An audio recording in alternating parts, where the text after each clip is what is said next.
a very good morning everyone. Welcome back to my channel. Today is a very special day for me because today is my birthday.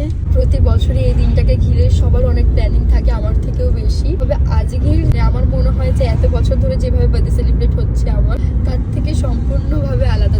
কারণ এই দিনটা কোনোদিনই আমার নবদ্বীপে কাটে না। বিয়ের পর থেকে প্রতি বছরই এই বাড়িতেই মামা আমাকে বার্থডে লাঞ্চ করে দেয়, মা বাবাও থাকে, সবাই থাকে, কিন্তু নবদ্বীপে কোনোদিন যাওয়া হয় না। তবে ফর আ চেঞ্জ এইবার আমার মায়ের ভীষণ ইচ্ছে যে আমার মা করবে আমার বার্থডে সেলিব্রেশন। বিয়ের পর থেকে কোনোদিনই করার সুযোগ হয়নি মায়ের, তো ওটা মায়ের ভীষণ আফসোসের কারণ। এবার সেটা হচ্ছে নবদ্বীপে। এরকম ভাবে কি সেলিব্রেশনটা হবে সেটা আমার কাছে জানা নেই, তবে সেলিব্রেটটা যে ওখানেই হচ্ছে সেটা জানি। এই কারণে বার্থডে মর্নিং এ বেরিয়ে পড়েছি, যাচ্ছি নবদ্বীপে।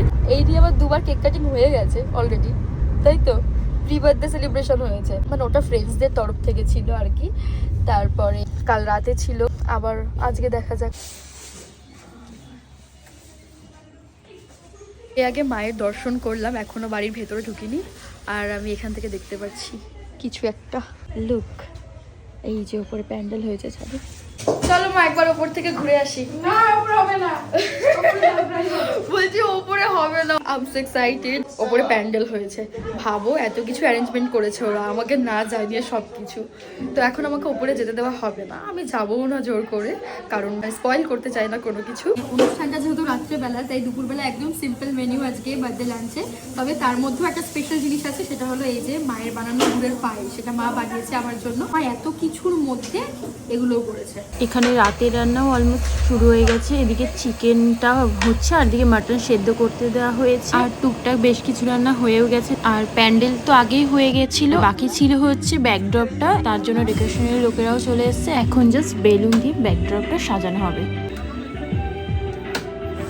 বার্থডে লাঞ্চ করার পরে হেয়ার স্টাইলটা করতে বসেছিলাম।